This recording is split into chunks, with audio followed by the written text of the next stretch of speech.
नमस्कार साथियों, हमारे YouTube चैनल पर आपका हार्दिक स्वागत है। साथियों, जैसा कि आपको थंबनेल में दिखाई दे रहा था कि राजस्थान पुलिस सब इंस्पेक्टर भर्ती 2021 है, उसके आंसर की के ऊपर हम चर्चा करने की तरफ जा रहे हैं। तो जो हिंदी का पेपर हुआ है 13 सितंबर 2021 के दिन पहली शिफ्ट में जो हुआ है उसके बारे में हम चर्चा करेंगे।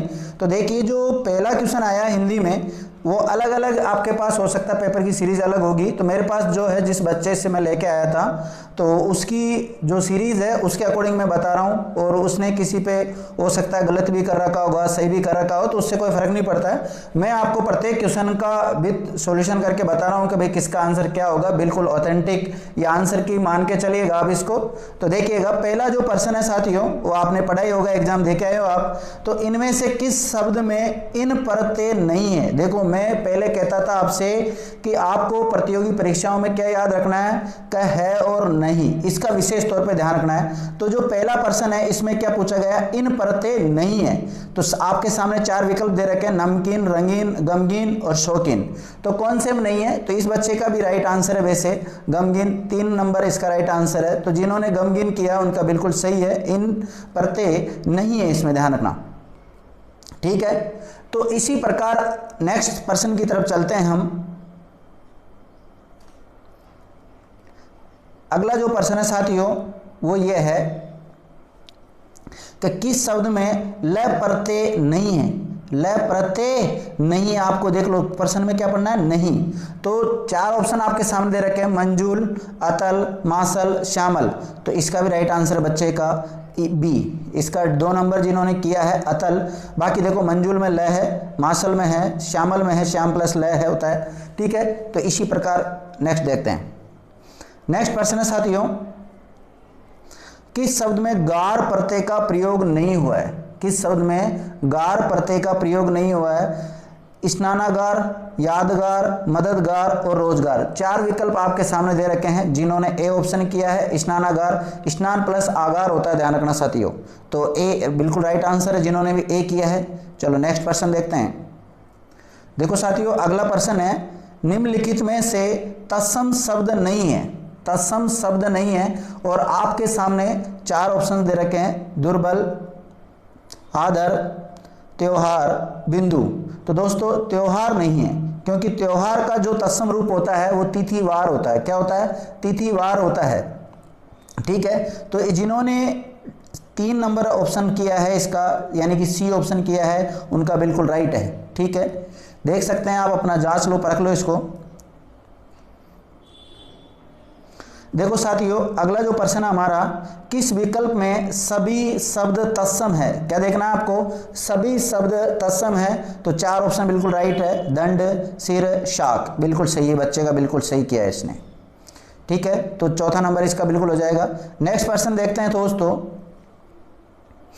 नेक्स्ट पर्सन है अपना, इनमें से किस शब्द में कोई उपसर्ग नहीं है? नहीं, इनमें से किस शब्द में कोई भी उपसर्ग नहीं है, मतलब कौन सा शब्द है जिसमें कोई सा भी उपसर्ग नहीं है? बेलदार बिल्कुल सही है, इसका राइट आंसर क्या जाएगा? बेलदार। बाकी सब में बेकार, बेखबर, बेगुना, सब में बे उपसर्ग, ध्यान रखना, लेकिन इसमें नहीं है। चलो 6 क्वेश्चन हो चुके हैं अपने। नेक्स्ट देखते हैं 7वां नंबर क्वेश्चन, इधर से देख लेते हैं। देखो साथियों, अगला जो प्रश्न है वो ये है, किस विकल्प में तत्सम और तद्भव दोनों प्रकार के शब्द समाहित है? मतलब उसमें तत्सम भी शामिल होने चाहिए और तद्भव भी शामिल होना चाहिए। तो इसका जो राइट आंसर जाएगा दोस्तों वो जाएगा 1 नंबर। क्या जाएगा? 1 नंबर। जिन्होंने ये किया है 1 नंबर, उनका बिल्कुल सही है। चलो नेक्स्ट प्रश्न देखते हैं साथियों। निम्नलिखित में से देशज शब्द है, आपको क्या ढूंढना है? देशज शब्द कौन से में है, ये ढूंढना है साथियों। अब देखो, मैं बता देता हूं आपको, आपकी नॉलेज के लिए, कि इसका जो राइट आंसर जाएगा साथियों वो क्या जाएगा? ओखली, टोटका, टेंटुआ या किवाड़। बताओ क्या जाएगा? तो इसका राइट आंसर जाएगा टोटका। क्या जाएगा? टोटका जाएगा, क्योंकि किवाड़ जो शब्द है ना साथियों, ये एक तद्भव शब्द है, क्योंकि इसका होता है कपाट। क्या होता है? कपाट होता है। चलो नेक्स्ट प्रश्न देखते हैं। नेक्स्ट है, किस वाक्य में विदेशी मूल के शब्द नहीं है? ऐसा कौन सा वाक्य है जिसमें विदेशी मूल के शब्द नहीं है? तो इसमें जो चौथा ऑप्शन है, इसमें कोई भी विदेशी मूल का शब्द नहीं है, ध्यान रखना। देखिए दोस्तों, आपके सामने एक तो दे रखा है वह सदैव सच बोलता है, तो इसमें तो है, सॉरी ये गलत हो गया थोड़ा, इसको करेक्शन कर लो।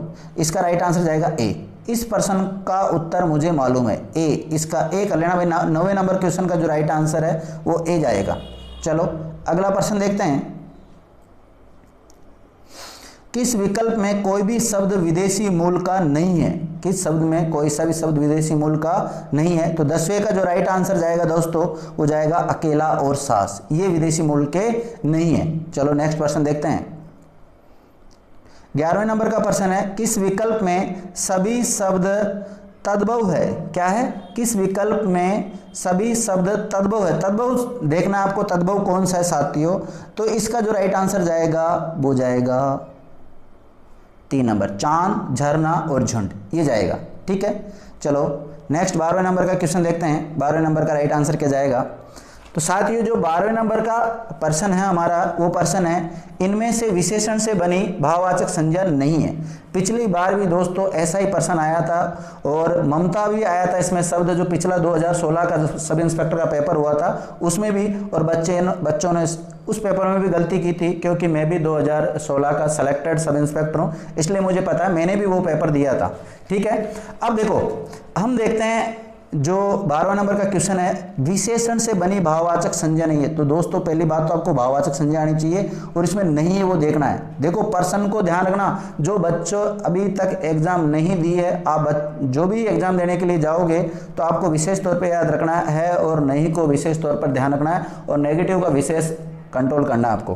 ठीक है, तो देखिए 4 ऑप्शन दे रखे हैं आपके सामने, प्राथमिक, सुंदरता, समता और ममता। तो ध्यान देना दोस्तों, राइट आंसर जाएगा ममता।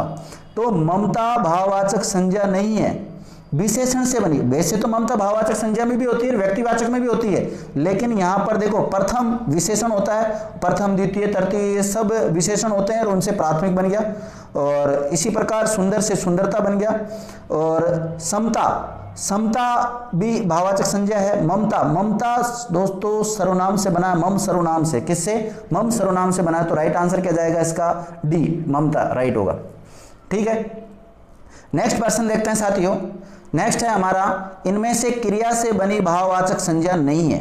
पढ़ाई, दौड़, उतराई, खटाई। दोस्तों खट्टा शब्द जो होता है वो विशेषण होता है और विशेषण से बना है यहाँ पर खटाई, तो इसका राइट आंसर चला जाएगा डी, क्योंकि पढ़ना क्रिया होता है, पढ़ना में आई प्रत्यय जोड़ा तो पढ़ाई, दौड़ना में अ प्रत्यय जोड़ा तो दौड़ और उतरना में उतराई। तो इसी प्रकार इन तीनों में तो क्रिया है, ये तो सब क्रिया से बने। तो आपको यही तो पूछ रहा है, इनमें से क्रिया से बनी भाववाचक संज्ञा नहीं है। तो खटाई, खटाई किससे बना? विशेषण से बना है साथियों। किससे बना है? विशेषण से बना है। चलो अगला प्रश्न देखते हैं। 14वें नंबर का हमारा जो क्वेश्चन है साथियों, उसको देखिए अच्छी तरह आप लोग। गुणवाचक विशेषण से संबंधित वाक्य कौन सा है? तो इसका बिना देख के बिल्कुल राइट आंसर जाएगा 3 नंबर। बिल्कुल, हमें कपटी व्यक्ति से दूर रहना चाहिए। ठीक है, इसी प्रकार जो 15वें नंबर का हमारा क्वेश्चन है उसको देखिए। किस वाक्य में क्रिया सकर्मक रूप में प्रयुक्त हुई है? दोस्तों इसका जो बिल्कुल राइट आंसर है वह पतंग उड़ा रहा है। पतंग उड़ रही है, जब तो किसमें चल जाता? अकर्मक में, लेकिन वह पतंग उड़ा रहा है तो इसलिए सकर्मक में चली गई है। बाकी ये जो तीनों है ना, ये सब अकर्मक के उदाहरण है। चलो नेक्स्ट प्रश्न देखते हैं। नेक्स्ट प्रश्न है, किस विकल्प में सभी संज्ञा शब्द क्रिया शब्दों से निर्मित है? किससे? क्रिया शब्द से निर्मित है, आपको ध्यान रखना है। हालांकि इस बच्चे का तो गलत हो गया, इसने शिक्षा और अच्छा ही किया है, गलत किया है इसने। तो भूलना क्रिया होता है और हंसना क्रिया होता है, तो इसका राइट आंसर जाएगा ए। जिन्होंने ए किया है उनका बिल्कुल राइट आंसर है, मिला लीजिए, आप चेक कर सकते हैं। चलो 16 क्वेश्चन हो चुके हैं। 17वें नंबर के क्वेश्चन को आप देखते हैं वापिस इधर से। देखो साथियों, जो 17 नंबर क्वेश्चन है, क्रिया विशेषण रहित वाक्य, रहित यानी कि उसमें क्रिया विशेषण नहीं होना चाहिए। क्रिया विशेषण नहीं होना चाहिए। देखो क्रिया विशेषण एक अव्यय होता है, यानी कि अविकरित शब्द होता है, वो नहीं होना चाहिए। तो इसका जो राइट आंसर जाएगा वो 3 नंबर जाएगा, सुबह से वर्षा लगातार हो रही है, ये जाएगा। ठीक है ना।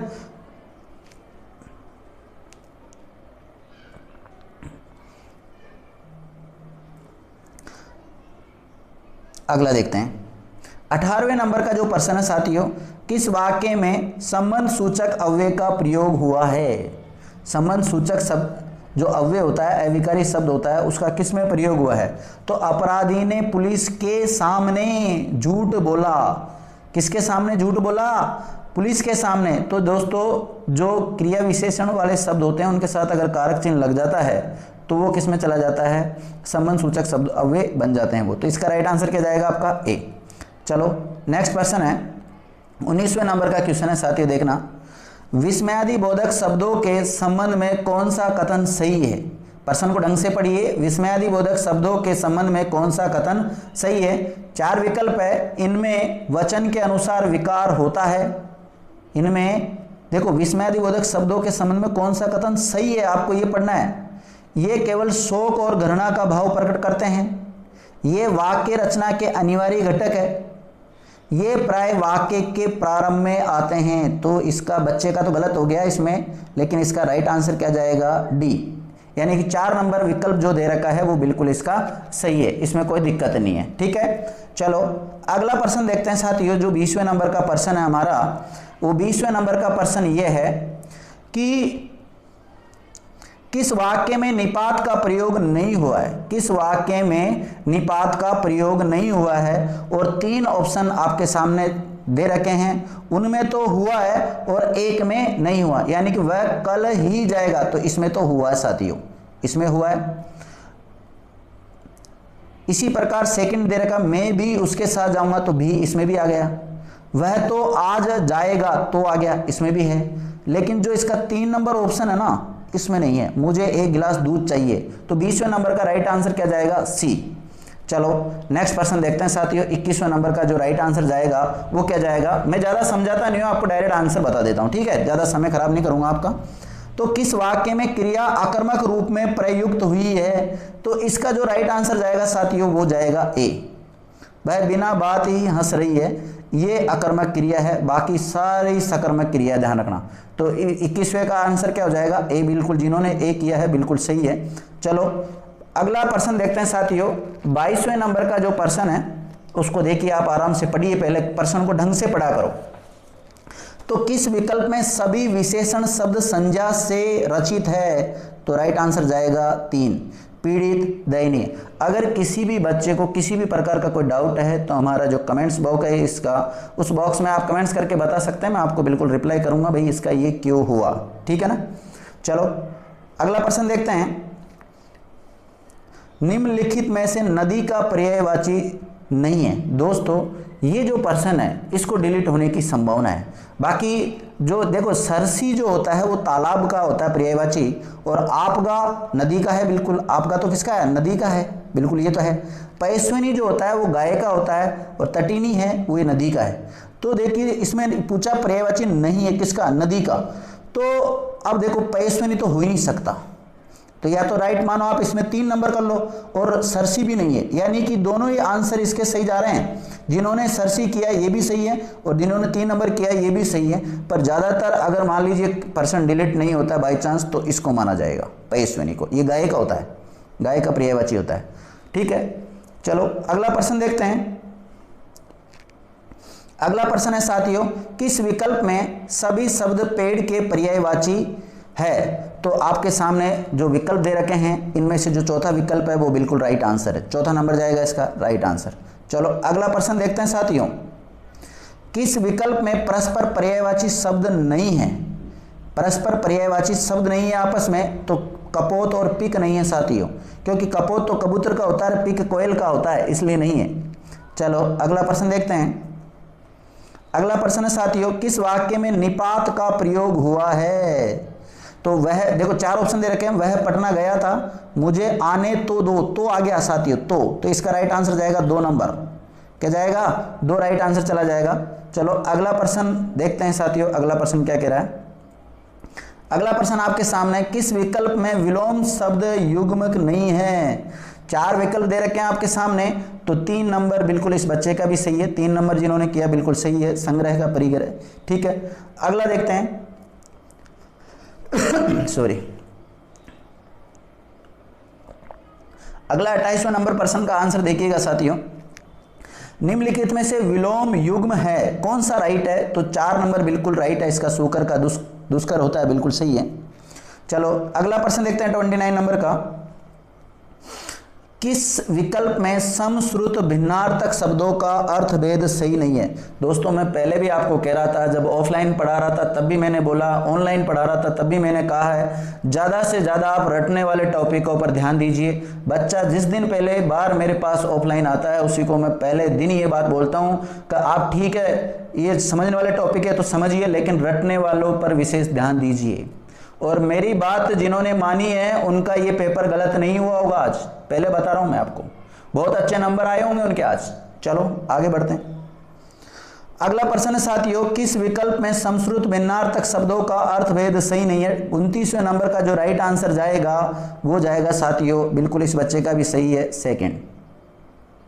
क्योंकि जो शुद्धि संस्कार नहीं होता इसका क्या होता है, खोज होता है। शोध का क्या होता है, खोज होता है इसका, ठीक है। तो ये इसमें गलत है, तो ये बिल्कुल सही है, बाकी सब ठीक है। नेक्स्ट प्रश्न देखते हैं। 30वें नंबर का जो प्रश्न है साथियों, कि किन समश्रुत शब्दों का अर्थभेद सही नहीं है? किसका अर्थभेद सही नहीं है? तो इसमें जाएगा 3 नंबर का नहीं है, क्योंकि जो चाहे में छोटा ई की मात्रा लग रखी है, इसका मतलब तो होता है दीर्घकाल, उल्टा कर दिया इसने। मतलब इसका मतलब तो होता है दीर्घकाल और चीर का मतलब होता है वस्त्र, लेकिन इसने उल्टा कर दिया, घुमा दिया बेटे ने। ठीक है, कोई बात नहीं, घुमा दे, अगर पढ़े हुए हैं जब तो हमने बिल्कुल सही किया होगा। 3 नंबर राइट आंसर जाएगा इसका। ठीक है, अगला प्रश्न देखते हैं। अगला देखो साथियों, जो 31 नंबर का प्रश्न है हमारा, 31 को देखते हैं। परिच्छंद और परिच्छेद शब्दों का सही अर्थ भेद कौन सा होगा? तो जिन्होंने ए ऑप्शन किया है, ए बिल्कुल सही है। अगर देखो बच्चे का तो गलत हो गया, कोई बात नहीं। देखो अब 31वें नंबर का ए राइट आंसर है। चलो 32वें नंबर प्रश्न को पढ़ लेते हैं। 32 नंबर क्या बोल रहा है? किस विकल्प के शब्द परस्पर विलोम नहीं है और नहीं का विशेष ध्यान रखना है आपको प्रत्येक प्रश्न में। तो इसमें साथियों ये नहीं है। चौथा नंबर, श्लाघनीय का प्रशंसनीय नहीं होता, ध्यान रखना। प्रशंसनीय का अप्रशंसनीय होता है। ठीक है साथियों, उम्मीद करता हूं कि आपको जो मैं पढ़ा रहा हूं वो समझ में आ रहा होगा। ठीक है, आगे देखते हैं। अगला जो प्रश्न आ रहा है उसको देखिए। 33 नंबर का जो प्रश्न है, ऐसा रोग जो छूने से मात्र से फैल जाता हो के लिए सार्थक शब्द कौन सा होगा? संक्रामक रोग होगा साथियों। क्या होगा? संक्रामक रोग होगा, ए राइट आंसर है। चलो अगला प्रश्न देखते हैं। ज्ञान प्राप्ति की इच्छा रखने वाला वाक्यांश के लिए सार्थक शब्द है। 4 ऑप्शन दे रखे हैं, उसमें से बिल्कुल राइट आंसर क्या जाएगा? जिज्ञासु। वैसे जिज्ञासु बोलो, जिज्ञासु बोलो, कोई दिक्कत नहीं है, क्योंकि शुद्ध अशुद्ध की बात नहीं चल रही है, तो सिर्फ उच्चारण की बात नहीं चल रही है। हमें सिर्फ आंसर चाहिए भाई, किसका आंसर क्या है, तो हम थोड़े से देख लेंगे भाई हमारे कितने नंबर आ रहे हैं, कितने नहीं आ रहे हैं। ठीक है, 35वें नंबर का जो प्रश्न है साथियों, इसके ऊपर चर्चा करते हैं। 35वें नंबर का प्रश्न क्या बोल रहा है? तो 35वें नंबर का है पिष्ट पेषण। तो इसका बिल्कुल पिष्ट पेषण ही जाएगा। कही हुई बात को फिर कहना, वाक्यांश के लिए सार्थक शब्द कौन सा? पिष्ट पेषण। बिल्कुल इस बच्चे का भी सही है, पिष्ट पेषण। 2 नंबर राइट आंसर है इसका। ठीक है, अगला देखते हैं 36 नंबर का प्रश्न साथियों। 36वें नंबर का जो प्रश्न है वो निम्नलिखित में से किस वाक्य में संप्रदान कारक के लिए परसर्ग यानी विभक्ति चिन्ह का प्रयोग हुआ है? क्योंकि आपके सिलेबस में सीधा सीधा दे रखा था परसर्ग, तो इसमें कौन सा जाएगा? ए। किस बच्चे का गलत हो गया? ए राइट आंसर है इसका। राम के हित लक्ष्मण बन गए, के लिए, के खातिर, के निमित्त, के वास्ते, के खातिर, सब आ जाता है इसमें, तो इसका राइट आंसर क्या जाएगा? ए। ए जिन्होंने किया है उनका बिल्कुल सही है। अब देखिए 37 नंबर का जो प्रश्न है उसके बारे में चर्चा करते हैं। जिसका आचरण अच्छा हो, वाक्यांश के लिए सार्थक शब्द होगा सदाचारी। क्या होगा? सदाचारी होगा। 4 नंबर आंसर बिल्कुल सही है। चलो अगला प्रश्न देखते हैं साथियों। 38 नंबर का जो प्रश्न है उस पर चर्चा करते हैं। इनमें से किस विकल्प के सभी शब्द स्त्रीलिंग है? 38 नंबर का जो राइट आंसर है वो जाएगा इमली, चांदी, लौकी। ठीक है, नेक्स्ट प्रश्न देखते हैं साथियों। 39, किस विकल्प में कोई भी शब्द स्त्रीलिंग नहीं है? आपको क्या ढूंढना है? स्त्रीलिंग नहीं है तो बी ऑप्शन नहीं है। नींबू, दही, केला, ये सारे पुंलिंग है, ध्यान रखना। चलो 40वें नंबर का प्रश्न देख लेते हैं। 40वें नंबर का पेपर है, कौन सा शब्द सदैव एक वचन में प्रयुक्त होता है? आकाश। दोस्तों आकाश एक ही है। बाल बहुवचन है, आंसू बहुवचन है, होश बहुवचन है। होश उड़ गए, आंसू निकल गए, बह रहे हैं, बाल झड़ गए, तो ये सारे बहुवचन है। बाकी आकाश एक वचन में आएगा, ध्यान रखना।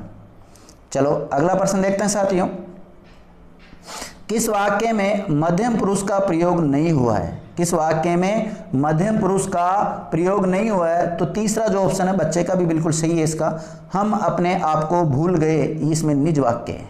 निज वाचक जो सर्वनाम होता है वो है, इसमें ध्यान रखना। चलो अगला देखते हैं 42वें नंबर का क्वेश्चन साथियों। 42वें नंबर का जो प्रश्न है, हिमालय से अनेक नदियां निकलती है, इस वाक्य में किस कारक के परसरक का प्रयोग हुआ है? तो दोस्तों जो अलग होती है, जहां से उद्गम होता है नदियों का, वो अपादान कारक में होता है, तो इसका 3 नंबर राइट आंसर जाएगा। चलो अगला प्रश्न देखते हैं साथियों। अगला प्रश्न क्या कह रहा है, इस पर विस्तृत चर्चा करेंगे, ढंग से देखो इसको। तो देखिए, किस विकल्प में समश्रुत भिन्नार्थक शब्दों के अर्थ सुमेलित है? तो इसका राइट आंसर जाएगा बिल्कुल सर्वथा, सब तरह से, और सर्वदा, सदैव या हमेशा, बिल्कुल सही है। चलो अगला प्रश्न देखते हैं 44वां नंबर, निश्चार्थक वर्ती का प्रयोग किस वाक्य में हुआ है? तो दोस्तों इसमें आएगा बच्चे ने पुस्तक पढ़ ली है, ये निश्चित है, बच्चे ने पुस्तक पढ़ ली है, ये बिल्कुल 2 नंबर जाएगा। 1 नंबर क्यों नहीं जाएगा? ये तो आद्यार्थक है। भगवान सबका भला करे, इसमें कौन सा जाएगा? इच्छार्थक। और शायद वह आज आ जाए, इसमें संभावना है, संभावनार्थक वर्ती है, तो इसका राइट आंसर क्या जाएगा? 2। नेक्स्ट देखते हैं। नेक्स्ट है साथियों, आवर्ती मूलक पक्ष से संबंधित वाक्य है, तो इसका जो राइट आंसर जाएगा साथियों, वह स्कूल जाता है, डी राइट चल जाएगा। चलो नेक्स्ट प्रश्न देखते हैं 46वें नंबर का, कर्तृवाच्य से संबंधित वाक्य है, तो साथियों इसका राइट आंसर जाएगा 3 नंबर, लड़का पढ़ रहा है। चलो अगला प्रश्न 47वें नंबर का जो प्रश्न है उसको देखिए, किस विकल्प में समश्रुत भिन्नार्थक शब्दों के अर्थ सुमेलित नहीं है? क्या पढ़ना है आपको? सुमेलित नहीं है, तो इसमें साथियों ये सुमेलित नहीं है, ये वाला, ठीक है। बाकी पथ, पथे, ये सारा सुमेलित है, निर्माण, निर्वाण, तर्क, तक्र, ये सब सुमेलित है, बाकी ये सुमेलित नहीं है, ध्यान रखना। 47वें नंबर का। नेक्स्ट देखते हैं अगला जो प्रश्न है 48वें नंबर का, उस पर चर्चा करते हैं साथियों। देखिए, कौन सा कथन सही नहीं है? क्या है? कौन सा कथन सही नहीं है? 4 विकल्प दे रखे हैं आपके सामने, वैसे इसका राइट आंसर जाएगा 3 नंबर।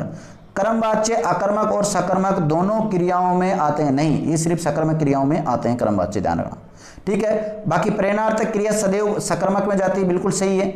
और भाववाच्य केवल अकर्मक क्रियाओं में होता है, बिल्कुल सही है। कर्तृवाच्य भी अकर्मक और सकर्मक क्रियाओं दोनों में प्रयुक्त हो आती है, बिल्कुल सही है। लेकिन जो हमारा विकल्प जा रहा है, जो भी राइट आंसर है, वो हमारा क्या जाएगा? 3। क्या जाएगा? 3 नंबर राइट आंसर जाएगा इसका। अगला प्रश्न देखो साथियों, कौन सा कथन गलत है? कौन सा कथन गलत है? आपके सामने 4 विकल्प दे रखे हैं। रचना की दृष्टि से वाक्य के 3 प्रमुख भेद होते हैं, बिल्कुल सरल वाक्य यानी कि साधारण वाक्य, मिश्र वाक्य और संयुक्त वाक्य, बिल्कुल होते हैं, बिल्कुल सही है। तो गलत छांटना आपको, वाक्य में प्रयुक्त क्रिया के उद्देश्य और कर्ता को विधेय कहते हैं। तीसरा ऑप्शन है साधारण वाक्य में एक उद्देश्य और एक विधेय होता है, बिल्कुल होता है साहब, ये तो बिल्कुल सही है। मिश्र वाक्य में मुख्य उपवाक्य एक ही रहता है, लेकिन आश्रित उपवाक्य 1 से अधिक हो सकते हैं, बिल्कुल हो सकते हैं साहब। लेकिन इसका जो राइट आंसर जाएगा वो 2 नंबर जाएगा। क्या जाएगा? 2 नंबर। एग्जामिनर बड़ा चालाक था, इसने इसको घुमा दिया। कैसे घुमाया? वाक्य में प्रयुक्त क्रिया को उद्देश्य घटक नहीं कहते, उसको बोलते हैं विधेय घटक। देखो, कर्ता और कर्ता का विस्तार, ये सब तो किस में जाते हैं? उद्देश्य घटक में। बाकी कर्म और क्रिया ये सब किस में चल जाते हैं? विधेय घटक में जाते हैं साथियों। तो ये विधेय घटक, इसलिए इसका राइट आंसर क्या जाएगा? 2 नंबर जाएगा राइट आंसर, ठीक है। चलो अगला प्रश्न देखते हैं साथियों। 50वें नंबर का जो प्रश्न है वो है, किस विकल्प में सभी शब्द शुद्ध है? ये आपको देखना होगा साथियों, वैसे मेरी नज़र में ये है, ठीक है। बाकी इसको और देख लेंगे हम, बिल्कुल फाइनल करके आपको कमेंट्स बॉक्स में बता देंगे इसका क्या राइट आंसर होगा, ठीक है। अगला देखो साथियों, किस वाक्य में भाववाच्य नहीं है?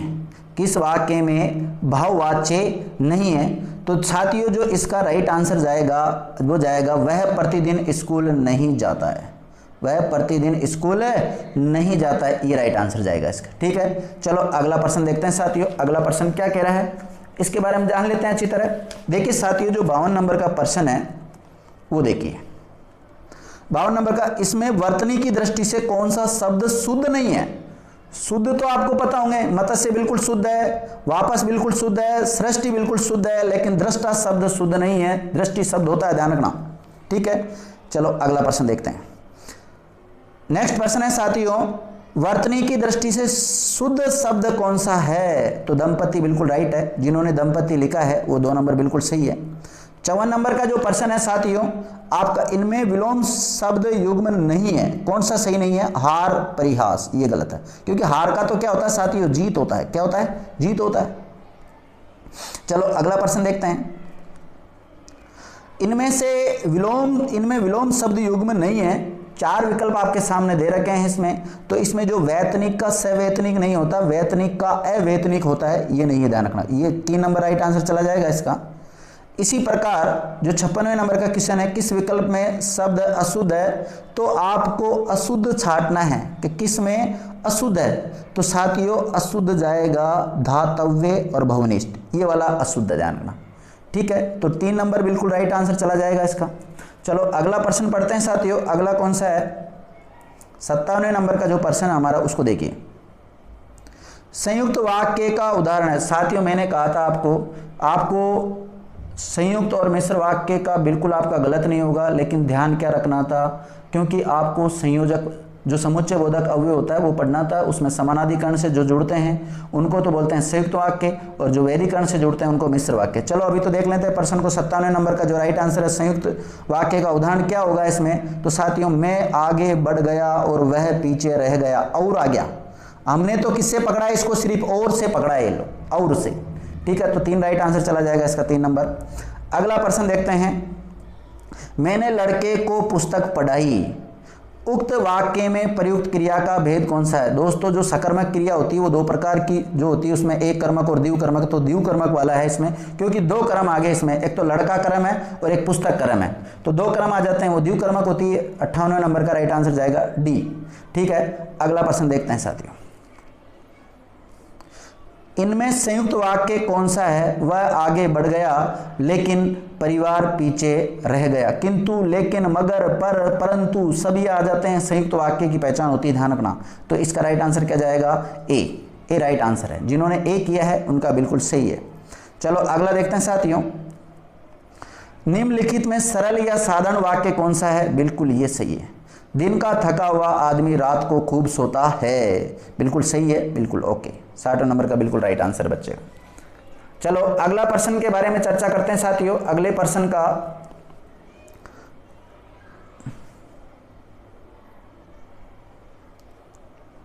एक मिनट साथियों, जो अगला प्रश्न व्याकरण की दृष्टि से गलत कथन है। देखो बहुत अच्छा प्रश्न दिया है एग्जामिनर ने। 4 विकल्प दे रखे हैं। संज्ञा यानी कि संज्ञा की विशेषता बताने वाले शब्द विशेषण कहलाते हैं, बिल्कुल सही है साहब। संज्ञा के स्थान पर प्रयुक्त होने वाले शब्दों को सर्वनाम कहते हैं, बिल्कुल सही है। क्रिया के प्रमुख रूप से 2 भेद होते हैं, अकर्मक और सकर्मक, बिल्कुल सही है। सर्वनाम और क्रिया की विशेषता बताने वाले शब्द क्रिया विशेषण कहलाते हैं, नहीं, सिर्फ क्रिया की विशेषता बताते हैं, इसलिए गलत हो गया। तो इसी प्रकार जो हमारा राइट आंसर जाएगा वो क्या जाएगा? 4 नंबर। क्या चला जाएगा? 4 नंबर चला जाएगा। अगला प्रश्न देखते हैं साथियों। अगला प्रश्न क्या कह रहा है? निम्नलिखित में से शुद्ध वाक्य है, बिल्कुल सही है। साहित्य और समाज का घनिष्ठ संबंध है, बिल्कुल सही है, ओके। नेक्स्ट देखते हैं, जो 63 नंबर का प्रश्न है साथियों, उसको देखिएगा। कौन सा वाक्य अशुद्ध है? तो अशुद्ध में कौन सा चल जाएगा? वह बुरे आदमी नहीं है, तो ये चला जाएगा 2 नंबर, इसका बिल्कुल राइट आंसर जाएगा अपना। ठीक है, अगला प्रश्न देखते हैं साथियों, 64 नंबर का। व्याकरण की दृष्टि से कौन सा कथन सही नहीं है? व्याकरण की दृष्टि से कौन सा कथन सही नहीं है? तो वैसे तो इसका राइट आंसर जाएगा 3 नंबर। क्या जाएगा? 3 नंबर, क्योंकि सार्थक शब्दों के समूह को वाक्य कहते हैं। वाक्य के 2 प्रमुख घटक माने जाते हैं, उद्देश्य घटक और विधेय घटक। कोई दिक्कत नहीं है। किसी वाक्य में उद्देश्य के विषय में जो कुछ बताया जाता है उसे विधेय कहते हैं, बिल्कुल सही है। तो ये जो जाएगा 64 का आंसर जाएगा 3, ओके। ठीक है साथियों, अगला प्रश्न के बारे में हम चर्चा करते हैं। अगला प्रश्न कौन सा है? आदि शब्द युग्म का सही अर्थ कौन सा है? तो साथियों इसका 2 नंबर बिल्कुल सही है। जिन्होंने आरंभ और अभ्यस्त किया है बिल्कुल सही है। नेक्स्ट प्रश्न देखते हैं साथियों। नेक्स्ट प्रश्न क्या है? किस विकल्प में शुद्ध वाक्य है? वह पुत्रवत प्रजा का पालन करता था, बिल्कुल सही है, ओके। साथियों अगला प्रश्न के ऊपर चर्चा करते हैं। अगला प्रश्न कौन सा है? अगला प्रश्न है, निम्न में से निम्नलिखित में से गलत कथन कौन सा है, आपको गलत कथन छांटना है, इसमें से गलत कथन कौन सा है ये छांटना है। ठीक है, तो देख लेते हैं साथियों, 4 विकल्प अपने सामने दे ही रखे हैं। निम्नलिखित में से गलत कथन कौन सा है, तो बहुत कम शब्दों में महत्वपूर्ण बात, ये देखिए साथियों, इसका जो 4 ऑप्शन दे रखे हैं, इसका बिल्कुल जो राइट आंसर जाएगा वो क्या जाएगा, डी, सही है। अगला प्रश्न देखते हैं साथियों, मां ने बच्चे के झगड़े को पड़ोसियों डेडस कर दिया, पड़ोसियों में सिर फुटोवल करवा दिया, तो इसका जो 71 नंबर का राइट आंसर है वो क्या जाएगा, तिल का ताड़ बनाकर, बिल्कुल सही है, इसका बिल्कुल सही है, तिल का ताड़ बनाकर सही है। अगला देखते हैं 72 नंबर का प्रश्न, सिर मुड़ाते ही ओले पड़ना मुहावरे का उपयुक्त भावार्थ क्या होगा, तो कार्यारंभ होते ही विघ्न पड़ना, ये हो जाएगा इसका डी ऑप्शन, ये बिल्कुल सही है। चलो अगला प्रश्न देखते हैं साथियों, गागर में सागर भरना, गागर में सागर भरना का भावार्थ क्या होगा, बहुत कम शब्दों में महत्वपूर्ण बात कहना, ये हो जाएगा साथियों, 3 नंबर बिल्कुल सही है इसका। चलो अगला प्रश्न देखते हैं, कमजोर द्वारा शक्ति प्रदर्शन करना या नष्ट होने के करीब पहुंचना, भावार्थ से संबंधित लोकोक्ति या मुहावरा कौन सा है, चींटी के पर निकलना, ये बिल्कुल सही है, 3। अगला देखते हैं, अत्यधिक परिश्रम से आरंभ किए व्यापार में बहुत कम लाभ होने पर हताश उद्यमी ने क्या कहा, उक्त वाक्य के रिक्त स्थान में प्रयुक्त लोकोक्ति है, खोदा पाड़ निकली चुईया, बिल्कुल सही है, 75 का नंबर राइट क्या चल जाएगा, बिल्कुल सही है, 2 नंबर। चलो अगला देखते हैं साथियों, एक तो करेला दूजे नीम चढ़ा, लोकोक्ति का उपयुक्त भावार्थ क्या होगा, तो इसका साथ ये होगा, कुसंग से बुरे का अधिक बुरा हो जाना। ठीक है, अगला देखते हैं, अगला प्रश्न क्या है, 77 नंबर का प्रश्न है साथियों, किस मुहावरे का भावार्थ सही नहीं है, तो साथियों इसका बिल्कुल 1 नंबर राइट आंसर जाएगा, इसका सही नहीं है, क्योंकि जो घड़ों पानी पड़ना होता है उसका अर्थ होता है लोगों के सामने हीन या हे सिद्ध होने पर वो अत्यंत अपने आप को लज्जित महसूस करता है, वो होता है इसका आंसर। ठीक है, चलो अगला प्रश्न देख लेते हैं साथियों, अगला प्रश्न क्या है उसके ऊपर चर्चा करेंगे। आग बबूला होना, आग, एक मिनट भाई, आग बबूला होना का भावार्थ क्या होगा, अत्यंत क्रोध करना, जिन्होंने अत्यंत क्रोध करना किया, बिल्कुल सही है। मैं ज़्यादा समय खराब नहीं करूंगा, आपको आंसर बता देता हूं। चलो 79 नंबर को देखिए साथियों, अपने पैरों पर खड़े होने का भावार्थ क्या होगा, 79 में आत्मनिर्भर होना, क्या हो जाएगा, आत्मनिर्भर होना, बिल्कुल सही है। देखिए साथियों 80 नंबर क्वेश्चन है, किस विकल्प में हिंदी पारिभाषिक शब्द का प्रयोग हुआ है, किस में सही शब्द का प्रयोग हुआ है, बाकी आपके सामने बता देता हूं, ए ऑप्शन बिल्कुल इसका राइट आंसर जाएगा। जिन्होंने ए किया है उनका बिल्कुल सही है, मैं आंसर बता रहा हूं, ज्यादा समय खराब नहीं करूंगा आपका। अब देखिए किस विकल्प में हिंदी पारिभाषिक शब्द का सही प्रयोग नहीं हुआ है, हिंदी पारिभाषिक का प्रयोग नहीं हुआ, आपको ये बताना है। तो 81 का जो राइट आंसर जाएगा वो 3 नंबर जाएगा। अटॉर्नी जनरल महाधिवक्ता को नहीं कहते हैं साथियों, महान्यायवादी को कहते हैं, क्योंकि महाधिवक्ता को तो एडवोकेट जनरल कहते हैं, जो राज्यों में होते हैं ना महाधिवक्ता, ये इसका राइट आंसर चला जाएगा। चलो अगला प्रश्न देखते हैं साथियों, 82 नंबर का जो प्रश्न है वो देखिए, किस विकल्प में लोकोक्ति का भावार्थ असंगत है, असंगत का मतलब गलत है, चोर की दाढ़ी में तिनका, इसका अपराधी का निसंक होना, ये बिल्कुल सही है। चलो अगला प्रश्न देखते हैं साथियों, अगला प्रश्न क्या कह रहा है,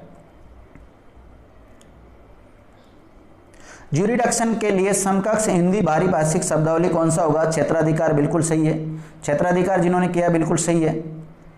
जो अप्रोच शब्द का असंगत पारिभाषिक शब्द है, आपको क्या साटना है इसको साथियों, इसका जो असंगत पारिभाषिक शब्द है वो क्या होगा, ये आपको छाटना है।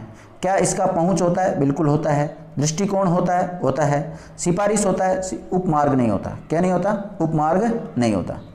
चलो अगला प्रश्न देखते हैं साथियों, अथॉरिटी शब्द का सुसंगत पारिभाषिक शब्द नहीं है, अथॉरिटी का सुसंगत पारिभाषिक शब्द नहीं है, तो क्या होगा साथियों इसका, लेखकीय अधिकार, क्या होगा, लेखकीय अधिकार। अगला प्रश्न देखते हैं साथियों, किस विकल्प में सुसंगत पारिभाषिक शब्द नहीं है, सुसंगत पारिभाषिक शब्द नहीं है, तो इसमें ट्रांसपोर्ट का आयात निर्यात नहीं होता साथियों, ये बिल्कुल इसका राइट आंसर जाएगा। ट्रांसपोर्ट का होता है, इसका तो परिवहन होता है, और आयात निर्यात का एक्सपोर्ट इंपोर्ट होता है, ध्यान रखना। ठीक है, अगला प्रश्न देखते हैं।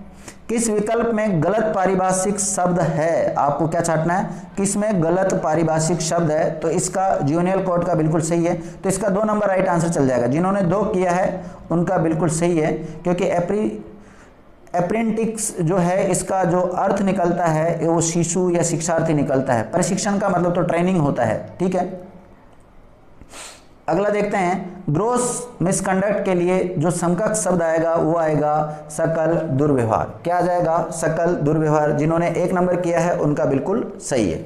चलो अगला प्रश्न देखते हैं। अगला प्रश्न है, किस शब्द की संधि सही नहीं है साथियों?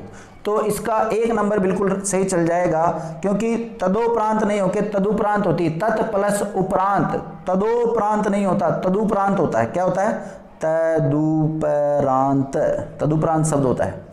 चलो अगला प्रश्न देखते हैं साथियों। 90 नंबर का प्रश्न क्या कह रहा है? निम्नलिखित में से कौन सा शब्द संधि रहित है? संधि रहित बताना है आपको, तो फलस्वरूप ये 4 नंबर। बाकी सब में हो रही है अनु प्लस छेद हो रहा है, परिणाम में परिधन नाम हो रहा है, तल्लीन में तत् प्लस लीन हो रहा है। ठीक है, 91 किस शब्द का संधि विच्छेद सही नहीं हुआ है? तो साथियों कौन से का सही नहीं हुआ है? इसका सही नहीं हुआ है। देखो आपको सत प्लस शास्त्र, सच्छास्त्र होता है, बिल्कुल होता है, कोई दिक्कत नहीं। परिधन्नत परिणत होता है, अनुष्ठान अनु प्लस स्थान बिल्कुल सही है, तो इसका 2 राइट नंबर चल जाएगा। चलो अगला देखते हैं। इनमें से कौन सा शब्द सही नहीं है? रवि प्लस इंद्र, दीर्घ संधि होती है, इसमें रविंद्र में वी बड़ा आता, रविंद्र होता, ध्यान रखना। बाकी सब सही है। नेक्स्ट जो प्रश्न है साथियों वो हमारा क्या है? नेक्स्ट प्रश्न है, इनमें से कौन सा संधि शब्द गलत है? संधि शब्द कौन सा गलत है? तो इसका 4 नंबर गलत है, क्योंकि सत प्लस मार्ग का सदमार्ग नहीं होकर सन्मार्ग होना चाहिए था। क्या होना चाहिए था? सन्मार्ग होना चाहिए था, सन्मार्ग। ठीक है, नेक्स्ट जो है लास्ट इसका 94 नंबर का है, वो देखते हैं। निम्नलिखित में से किस शब्द का संधि सही है? किसका संधि सही है? तो शीत प्लस ऋतु, शीतर्तु है साथियों। इसमें कौन संधि का नियम काम कर रहा है? तो गुण संधि का नियम काम कर रहा है इसमें। 3 नंबर बिल्कुल सही है इसका आंसर। चलो अगला प्रश्न देखते हैं साथियों। किस विकल्प में कर्मधारय समास नहीं है? कर्मधारय समास नहीं है, आप बीती में नहीं है, बाकी सही है। दह रूपी लता है, नील गाय नीली है जो गाय, लघु है जो कथा लघु कथा, बाकी सब में है, आप बीती में नहीं है, ध्यान रखना। चलो अगला प्रश्न देखते हैं साथियों। निम्न इनमें से किस विकल्प में तत्पुरुष समास है? तुलसी कर, तुलसी के द्वारा कृत या रचित जो भी है, ये इसका बिल्कुल राइट आंसर जाएगा डी। अगला देखते हैं 97 में।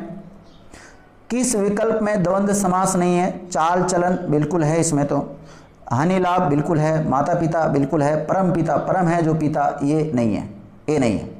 निम्नलिखित में से कौन सा शब्द उपसर्ग रहित है? तो आनंद। इसका राइट आंसर क्या चला जाएगा? आनंद चला जाएगा। चलो अगला प्रश्न देखते हैं साथियों। किस शब्द में उपसर्ग और प्रत्यय दोनों प्रयुक्त हुए हैं? कौन सा शब्द है वो? अलंकारिक है साथियों। अलम प्लस कार प्लस इक इसमें जुड़ा हुआ है, तो इक तो प्रत्यय है और अलम इसमें उपसर्ग की तरह प्रयुक्त हुआ है। नेक्स्ट देखते हैं साथियों 100 नंबर का और आज का लास्ट प्रश्न है हिंदी का, वो देखिए। द्वंद्व समास का उदाहरण है, तो इसका उदाहरण होगा शीतोष्ण। क्या होगा? शीतोष्ण, शीत या उष्ण विग्रह हो जाएगा द्वंद्व समास में इसका। ठीक है साथियों, ये थे आज का जो हिंदी पेपर हुआ था पुलिस सब इंस्पेक्टर का, उसका। अगर आपको ये आंसर की कैसी लगी, अच्छी लगी है, तो इसको अधिक से अधिक लोगों के साथ शेयर कर दीजिए साथियों। ठीक है, मैं उम्मीद करता हूँ आपका सबका सिलेक्शन होना चाहिए सब इंस्पेक्टर में, और आप सभी भावी थानेदार हैं, और हो सकता है फिर हम इस पुलिस डिपार्टमेंट में आपसे मुखातिब होते रहेंगे साथियों। ठीक है, thank you, best of luck आपको। आगे आप तैयारी कीजिए। सेकंड पेपर भी आपका उम्मीद करता हूँ अच्छा हुआ होगा जीके का, और फिजिकल की आप अभी से तैयारी कर दीजिए थोड़ी थोड़ी स्टार्ट, अगर आपके अच्छे नंबर आ रहे हैं तो। और जिन बच्चों को ऐसा लगता है भाई मेरा सिलेक्शन इस बार नहीं होगा, तो आपको हताश होने की बिल्कुल आवश्यकता नहीं है दोस्तों। ज़िंदगी एक बार मिलती है, उसको जियो बड़ी आराम से, किसी प्रकार की कोई लोड लेने की जरूरत, टेंशन लेने की जरूरत नहीं है बिल्कुल भी। हो सकता है इस एग्जाम में आपका सिलेक्शन नहीं तो दूसरी में होगा, दूसरी में नहीं तो तीसरी में होगा, हो सकता है इसी की वापस तैयारी करने की जरूरत पड़े, तो करो, बिल्कुल घबराने की आवश्यकता नहीं है। जिंदगी में अगर आपको ये मुकाम हासिल नहीं होता है तो अगला इससे भी अच्छा मुकाम आपको हासिल होने की पूरी पूरी संभावना रहती है। तो बी पॉजिटिव सोच के साथ हमेशा आगे बढ़ना है। Thank you friend. ओके।